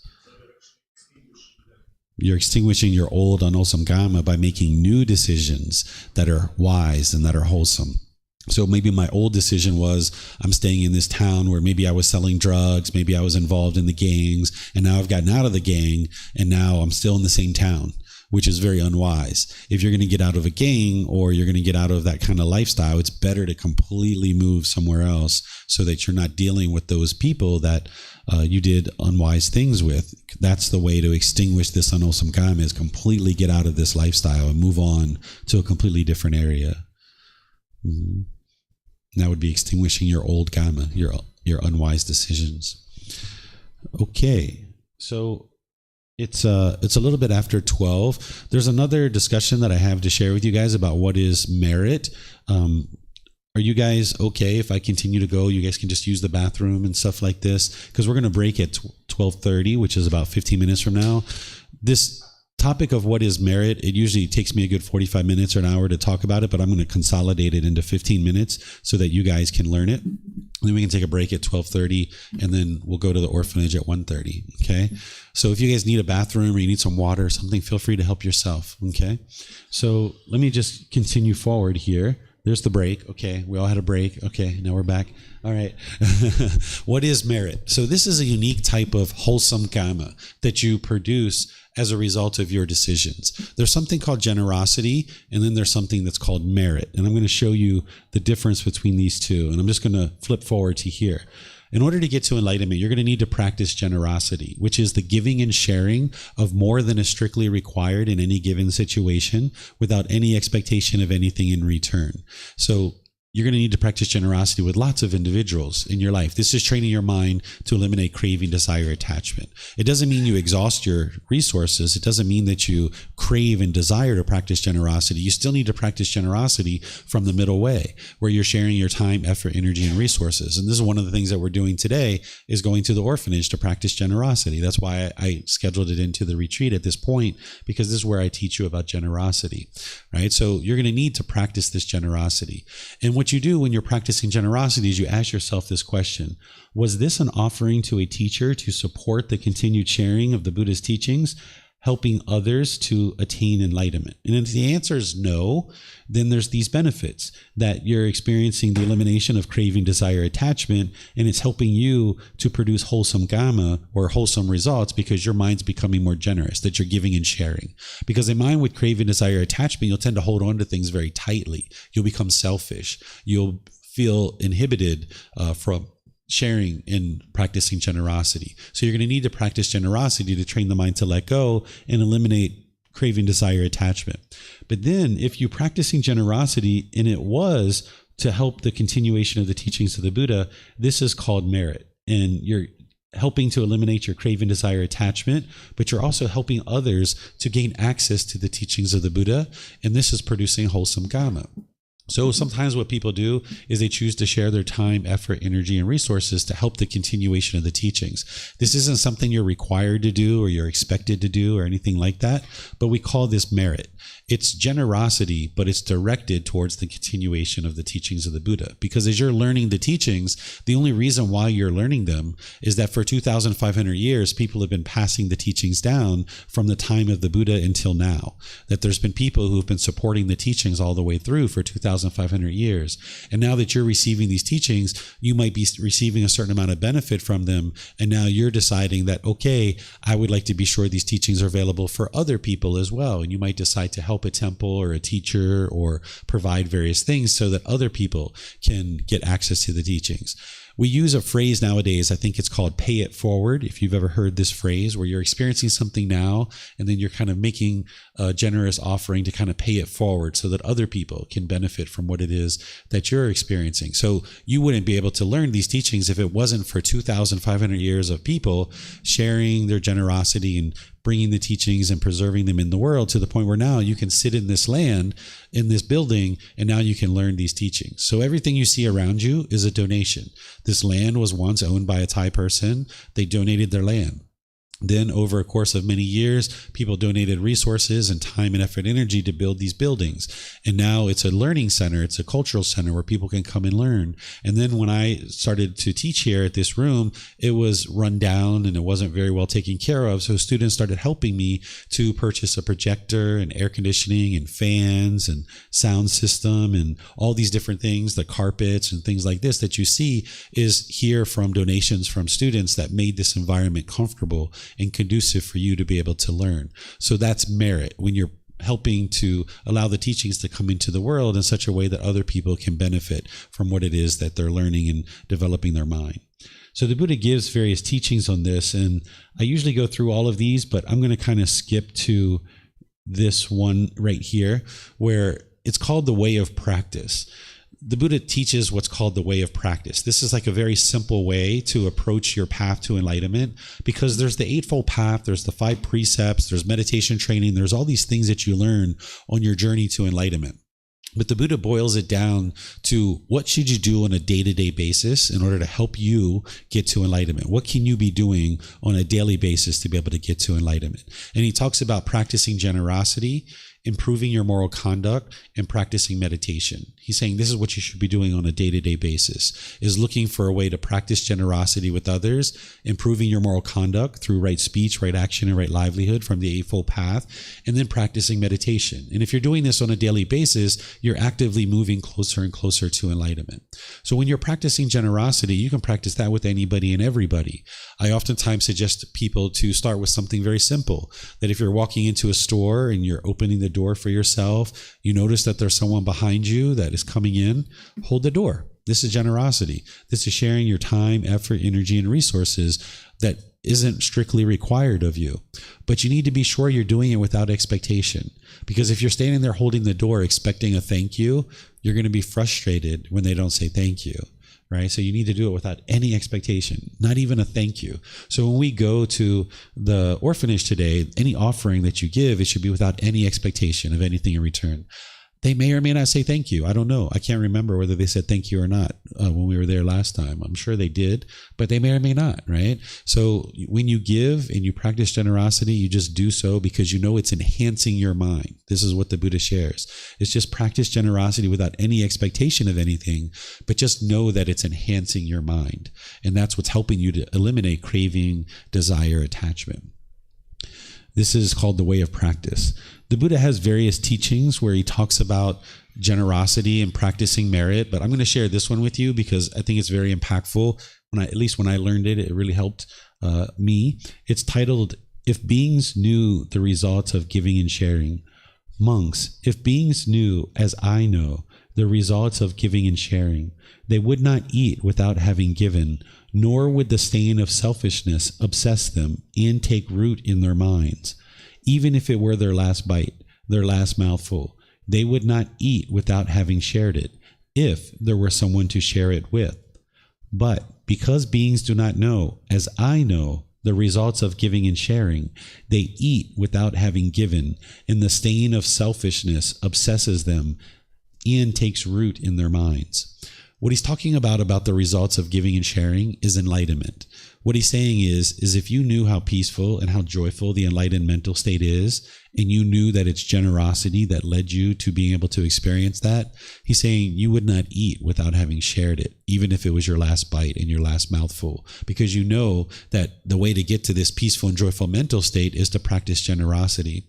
So remember the life story of the Buddha, that he was a prince. He was destined to become the king. He was a member of a royal family. He was very rich and very wealthy. And he walked away from all of that. And he entered into homelessness. And he walked down the street. And he accepted food and donations, clothing, shelter, medical care, and food.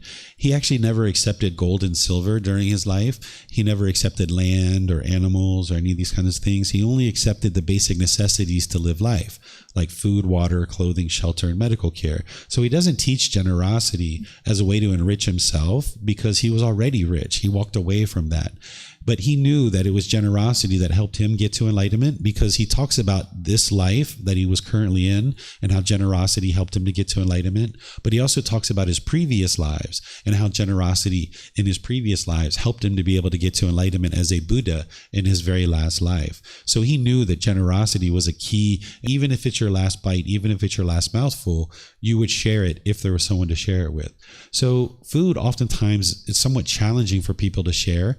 This is one of the reasons why you see in Thailand, they tend to eat family style, where all the food goes in the middle and it just gets shared. You kind of take 2 or 3 spoonfuls and you just eat, and everybody kind of gradually eats together and everybody gets a little bit of food. Because if you're living in a household that lacks resources and there's really not much food to go around, if somebody takes a heaping plate of food, then it might leave the other people without food. But if you've got 4, 5, 6, 8, 10 people sitting around some food and everybody just takes 2 or 3 spoonfuls, they eat that 2 or 3 spoonfuls, and then they take another 2 or 3 spoonfuls and they eat that. together, everybody gets a little bit of food. You may not be full at the end of the meal, but at least everybody got a little bit of food. So you can share your food. Like say you're with a group of people and you open a bag of potato chips. You could send it around to your friends. And if what you get back is just one potato chip, okay, just eat the one potato chip, go get another bag, right? No big deal, right? So you can practice this on a continuous, ongoing basis where you're practicing generosity with all the different things that you have around you, whether it's your clothes or your jewelry, your time, your effort, your financial support, whatever it is that you might decide to give, you can give to other people. And you can also give to places that are sharing the teachings of the Buddha. If you are sharing with a place that is sharing the teachings of the Buddha, you should notice that those individuals aren't enriching themselves. You should notice that if you're sharing financial support, for example, that individual is sharing or using a little bit of those resources for their food, their water, their clothing, their shelter, their medical care, that they're not living an elaborate lifestyle. What you should notice is those offerings that you give to a teacher, it should be coming back to you in terms of teachings. The Buddha talks about this mutual support between teachers and students, that the teachers are sharing teachings and the students are sharing resources to be able to help the teacher to be able to get deeper and deeper into their practice. So a teacher who's teaching the teachings, they shouldn't have an expectation of you that you should make some kind of offering to them. But if you choose to make an offering to them, the Buddha provides guidance about how to do that. He talks about ensuring that your mind is calm and confident before you give. He talks about that your mind should be joyful before you give. Then he says, when you're giving a gift, your mind should be calm and confident. And then he says, after you give a gift, your mind should still be joyful. What this does is it gives you time to think about any particular offering or generosity that you'd like to practice. Whereas if you just rush through it, you haven't really thought about it. So it's important to think about what you might be choosing to practice in terms of generosity, and that you can maintain your joy before and after giving. Whereas if you get to the end of your giving and you feel like, oh my goodness, I gave too much. Why did I give so much? Now I don't have what I need in order to take care of myself. But also if you get to the end of your giving and you're like, oh my goodness, I didn't give enough. I'm so selfish. Why did I give more?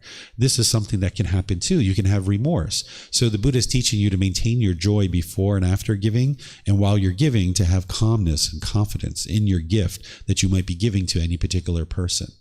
He talks about giving the gift of the teachings. He talks about how the best gift, the most superior gift that you could ever give is to share the teachings. So the way that you can potentially share the teachings is by supporting places that are sharing the teachings. Right now, you might not have enough wisdom to be a teacher, or maybe you're not even interested in being a teacher. Maybe you're just interested in getting to enlightenment by yourself. Well, if we would like to have these teachings come into the world and see more and more people benefit from improved state of mind and more love and kindness and compassion in the world, we're going to need to support individuals to bring the teachings into the world. But as you're choosing to do that, that's a choice for you to make. Nobody should put their expectations on you to do that.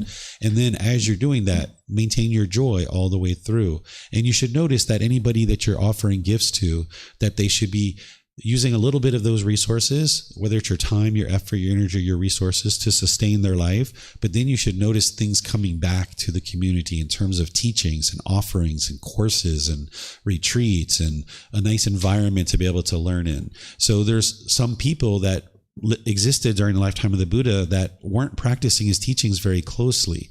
And he talks about this in his life. He talks about people who are learning with him that aren't necessarily practicing the teachings. And he encouraged you to support people who are practicing the teachings very closely. And he said, what you should see is you should see somebody's mind that is focused and concentrated, that they're actively involved in sharing the teachings, that they're sharing wisdom to be able to help you. He talks about this mutual support between monks, Brahmin, and householders. What a Brahmin is a Brahmin is a Hindu priest that existed during the lifetime of the Buddha, and they still exist today too. They're doing rites and rituals, ceremonies, and worship, and the people were convinced that you had to go to these people, you had to pay them money, and then they're going to do some ceremony, and then your life was supposed to get better.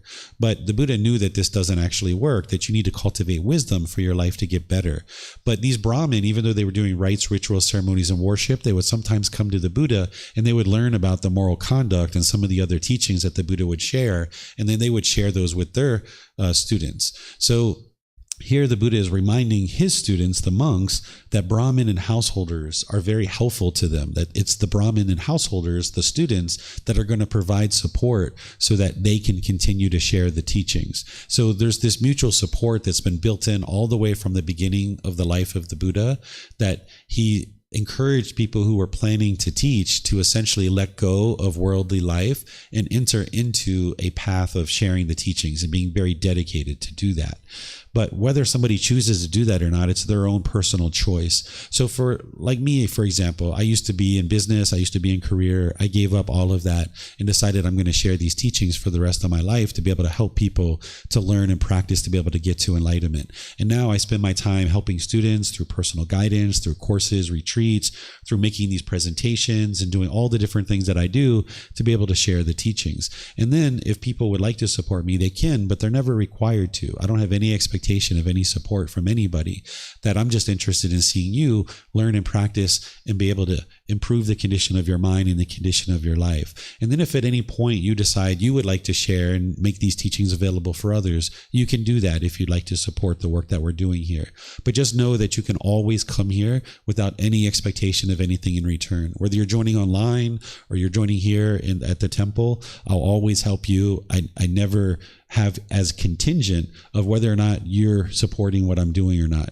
If my courses and my retreats had a fee, maybe $1,000 for a 1-week retreat, and that means only the people that have money would be able to get access to those teachings. That means the people that are really struggling with their life and with their career, that don't really have many resources, they wouldn't be able to get access to these teachings. So by me making them free and available to everybody at no cost, that means everybody and anybody can learn and practice these teachings.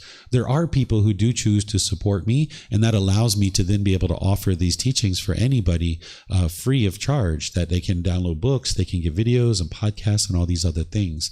So if I had a price for these courses and retreats, then the people who are really struggling the most in life, that are having difficulties in their relationships and in their careers, they wouldn't be able to get access to the very teachings that they need in order to improve their life. So they would be stuck. So what the Buddha did, and what I'm choosing to do as well, is offer these teachings at no cost. But if you ever do decide to support what I'm doing, I would just like to take this moment to say thank you. If you have offered your time or your effort, your energy, or your resources in any way to me, I would like to say thank you. I appreciate your gratitude. I appreciate your kindness, because that's what helps me to continue to be able to do what I do on a day-to-day basis. And just know that I'm here to help you regardless of anything that you might choose to offer or not offer, that I'm here to help you no matter what. So this is a bit about what merit is that it's the support of the teachings of the Buddha to be able to come into the world and for many people to be able to get access to them. And this is generosity that is producing wholesome Kamma, because now more and more people in the world can get access to these teachings. And as a collective society, we can all become more peaceful, more kind, and a more loving society. So do you guys have any questions on this topic? Yes, ma'am.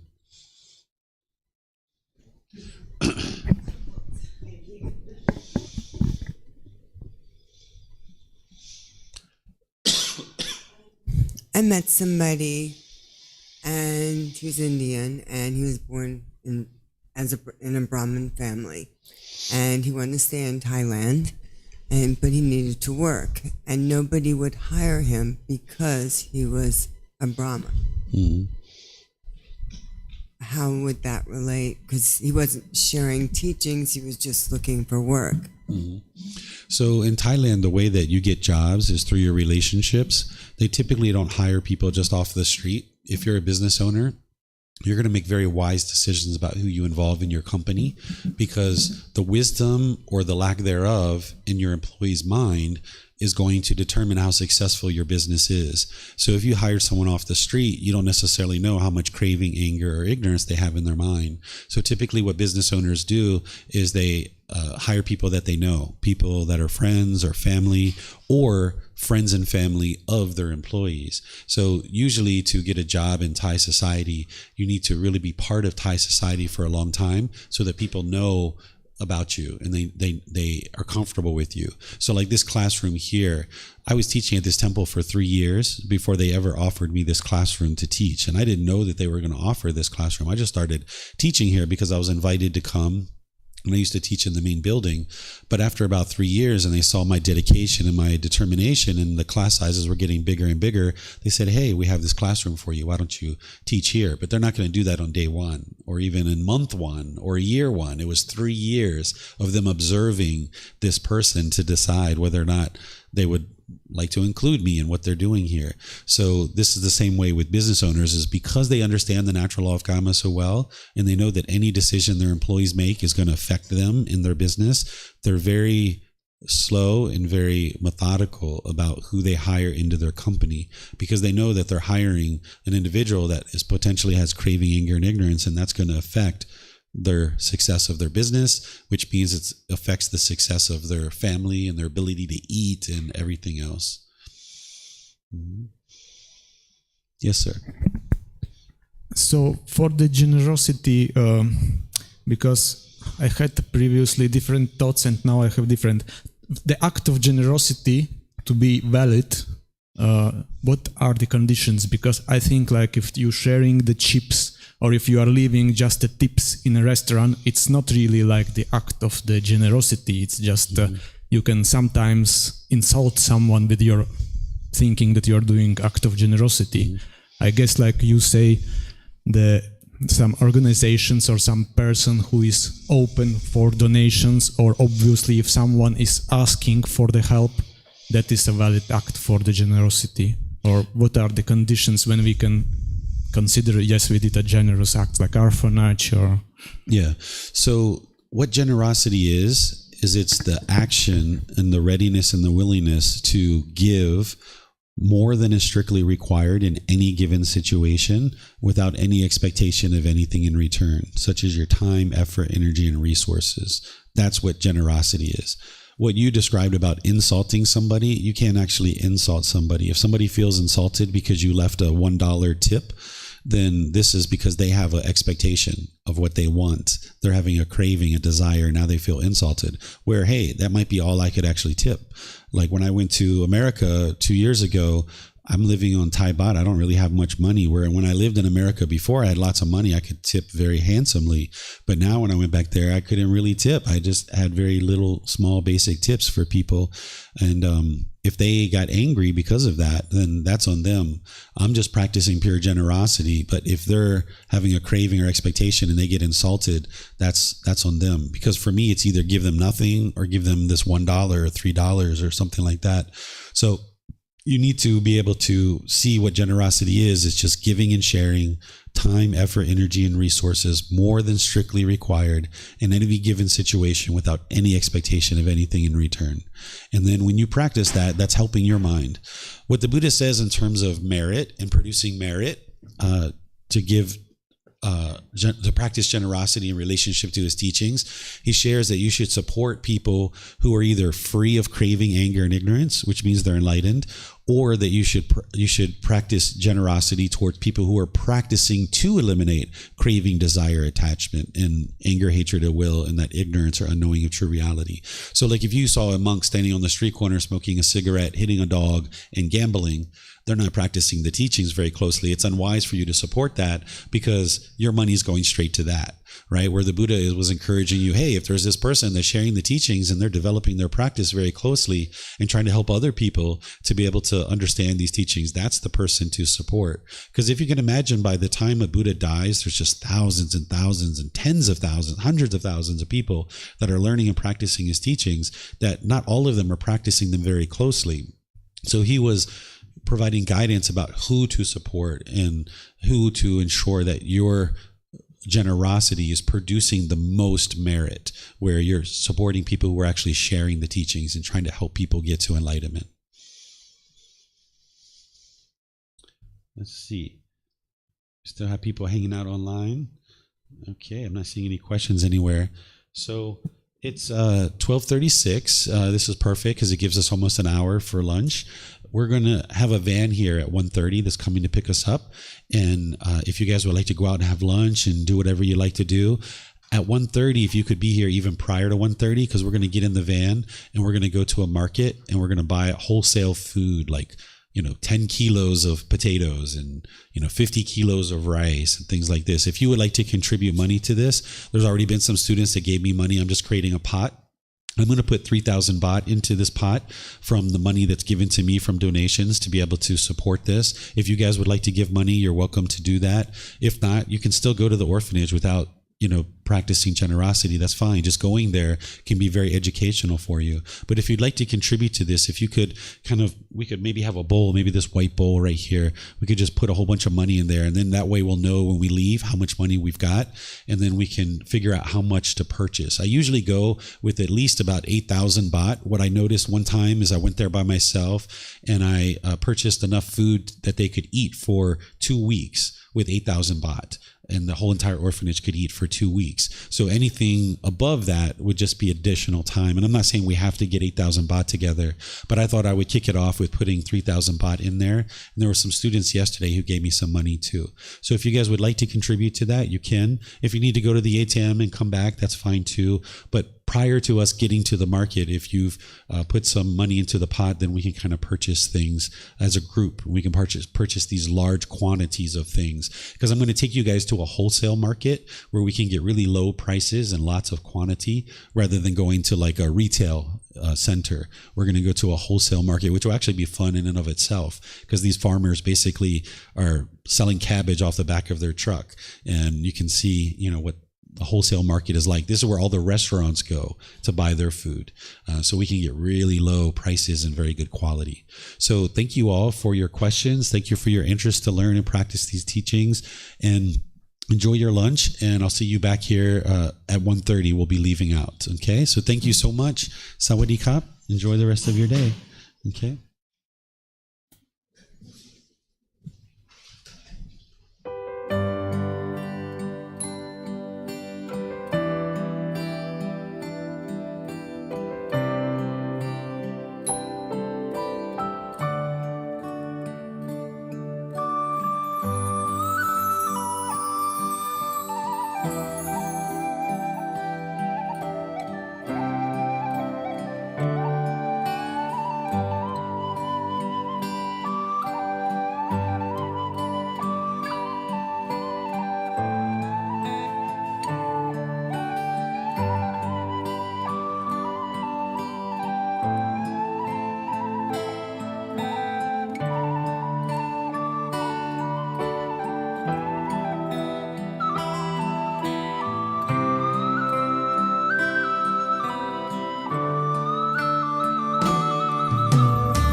Thank you again for watching.